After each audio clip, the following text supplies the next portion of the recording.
Se hoje a cidade de Nazaré é um importante ponto turístico em Israel, na época de Jesus a situação era completamente diferente. Na verdade, ser conhecido como Jesus de Nazaré podia ser até mesmo um motivo de escândalo. Quer entender um pouquinho mais dessa história? Bom dia, boa tarde, boa noite, boa madrugada. Meu nome é Robson Rocha e você está no Conversas no Caminho.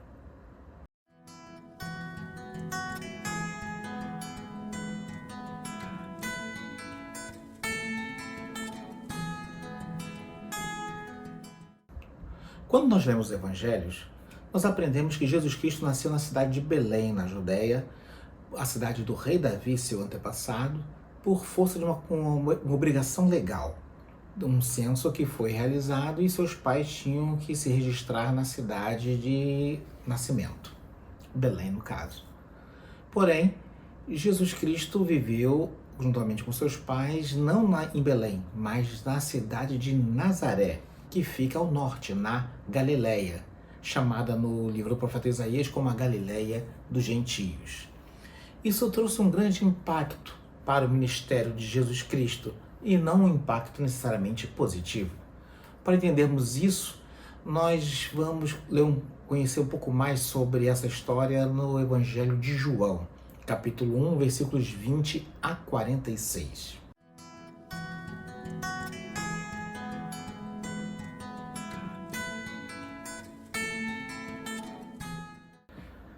Nessa passagem do Evangelho de João, nós vemos como Jesus se encontrou com seu primo João Batista, às margens do rio Jordão, perto da cidade de Betesda, e lá ele teve seus primeiros discípulos, sendo que os dois de seus primeiros discípulos eram discípulos de João Batista que passaram a seguir Jesus. Um deles, o Evangelho não fala quem é o nome, supõe-se que seja o próprio João Evangelista que narra a história, e o outro se chama André. Os dois seguem Jesus. Jesus pergunta o que eles querem e eles queriam conhecer a casa de Jesus e Jesus vem comigo. Supomos que essa casa seja a casa dele em Nazaré. Em seguida, André vai atrás de seu irmão Pedro e fala para ele que encontraram o Messias. Pedro se encontra com Jesus e Jesus fala que fará dele um pescador de homens. Mais adiante, Jesus encontra uma outra pessoa que o convida a ser seu discípulo, Felipe, e o convida para ir com ele a Galileia para pregar o Evangelho. Felipe vai e chama um outro conhecido seu, chamado Natanael, para também seguir a Jesus. E é aí que a história de hoje começa. Porque Felipe fala para Natanael: Natanael, nós encontramos aquela pessoa de quem Moisés e os profetas falaram, Jesus de Nazaré, filho de José. Felipe fala isso cheio de empolgação, porque ele viu Jesus, ele conversou com Jesus e ele creu em Jesus. Natanael, que não passou por nada disso, só se fixou em uma coisa: ele era da cidade de Nazaré. E Natanael disse a famosa frase: pode vir alguma coisa boa de Nazaré? E Felipe, cheio de fé, disse: ué, vem e vê. O resto nós conhecemos. Natanael se converte e se torna um discípulo de Jesus. Mas o importante aqui é por que Natanael fez esse comentário acerca da cidade de Nazaré e por que isso fez colocar em descrédito a pessoa de Jesus Cristo. Essa é a questão de hoje. A desimportante cidade de Nazaré.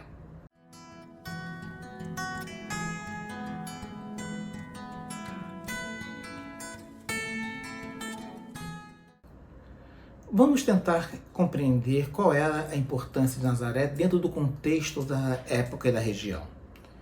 Como eu disse, ela ficava na Galileia.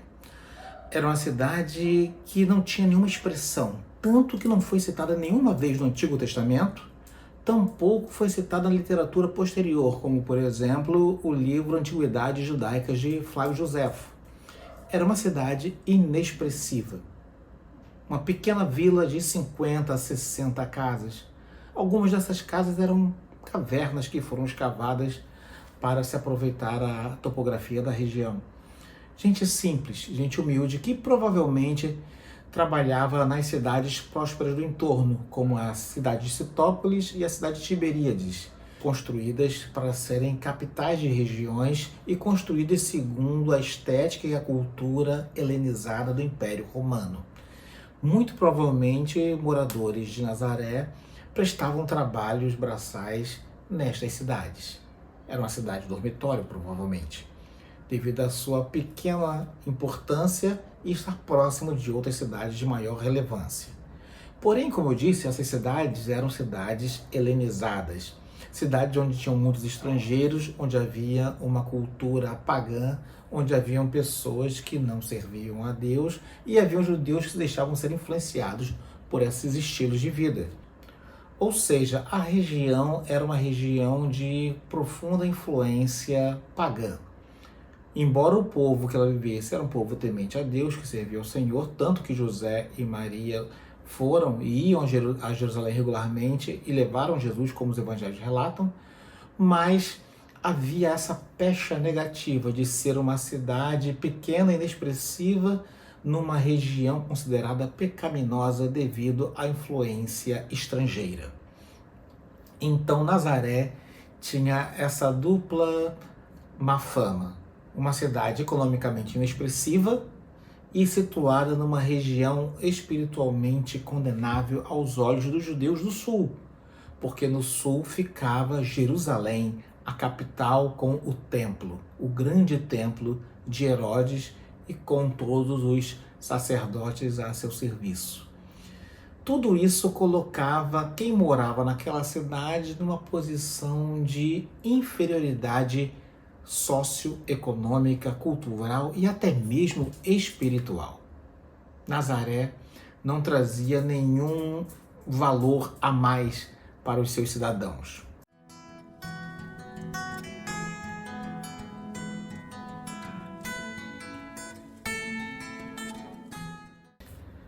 Vamos fazer um pequeno comparativo para entendermos melhor a questão de Nazaré, comparando com a realidade de hoje nossa aqui. Vamos comparar a Palestina de Jesus com o estado do Rio de Janeiro, já que tem dimensões semelhantes. A capital ficava mais para o centro-sul, no caso Jerusalém. Vamos usar isso como referência porque a capital do Rio de Janeiro, a cidade do Rio de Janeiro, também fica mais ou menos nessa posição. A cidade de Nazaré fica mais ao norte.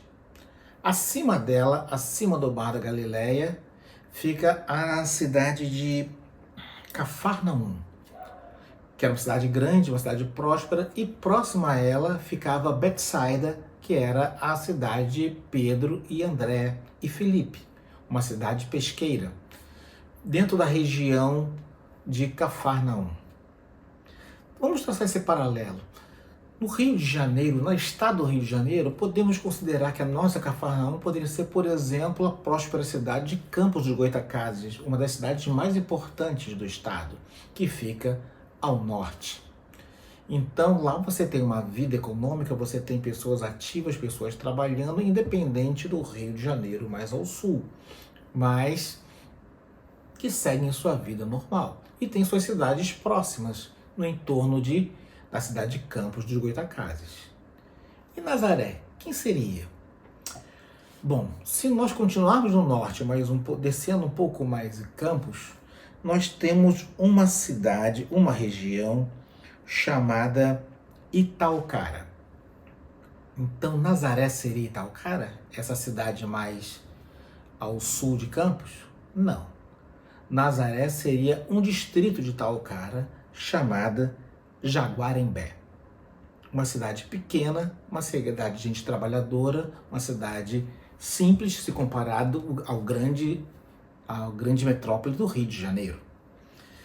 Então, imaginemos o seguinte, imaginemos que Filipe chega para Natanael e fala: Natanael, nós encontramos a pessoa de quem Moisés e os profetas falaram, nós encontramos o Messias, é Jesus de Jaguarembé, filho de José.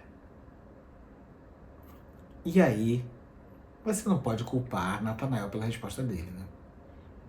Qual a importância que teria Jaguarembé dentro da estrutura econômica e social do Rio de Janeiro? Por que o Messias nasceria em Jaguarembé e não no Rio de Janeiro? Então é esse o contexto.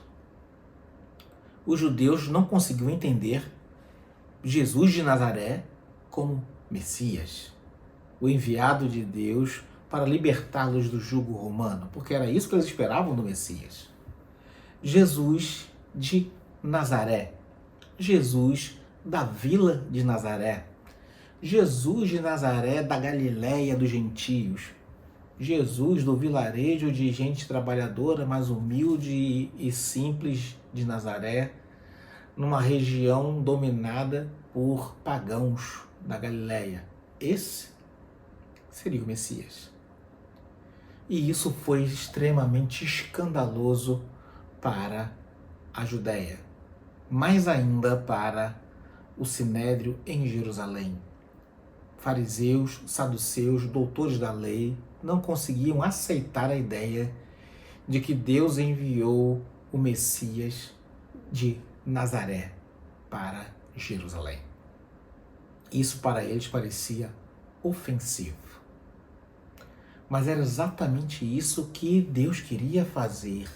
Era isso que fazia parte da lógica de Deus e que eles não conseguiam entender.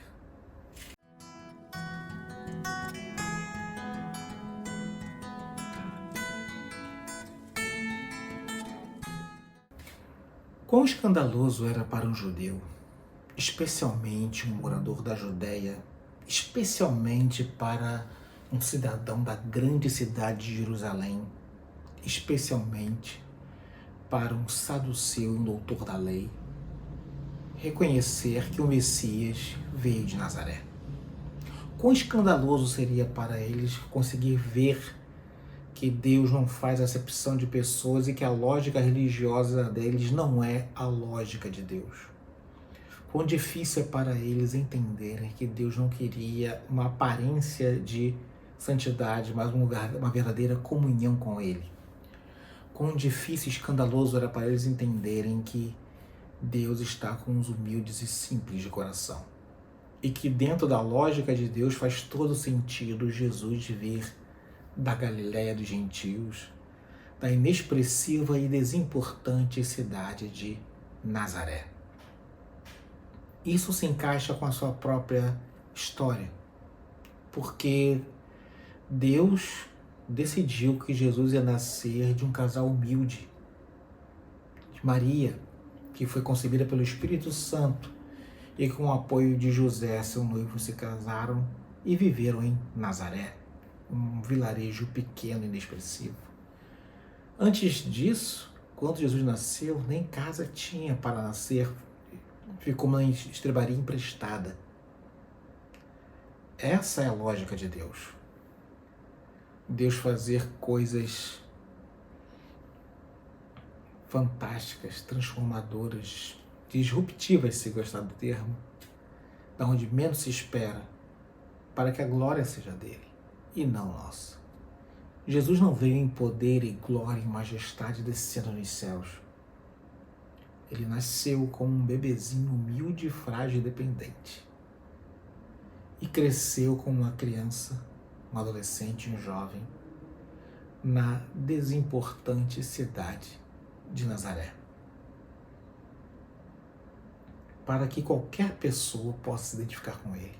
Não importa onde nós somos, nossa condição social. Jesus é Salvador de todos. Jesus é Senhor de todos. Jesus é o Messias de todos. Desde que tenhamos o coração aberto para ver quem Ele é, independente de onde Ele veio. Porque Deus quebra paradigmas, Deus despedaça preconceitos. Porque a lógica de Deus não é a lógica do homem. Se nós buscamos e pensamos em Deus como um solucionador de problemas, nós entendemos Deus errado.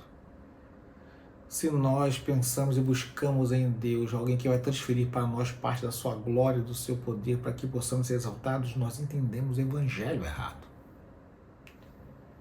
Nós temos que ser como Jesus era, manso e humilde de coração, como era um cidadão de Nazaré. Fiquem com Deus e até uma próxima caminhada.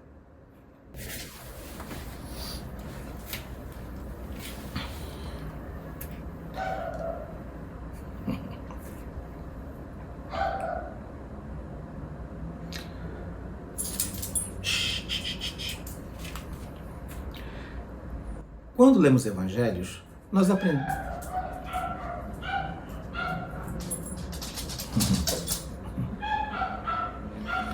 Ai, Senhor.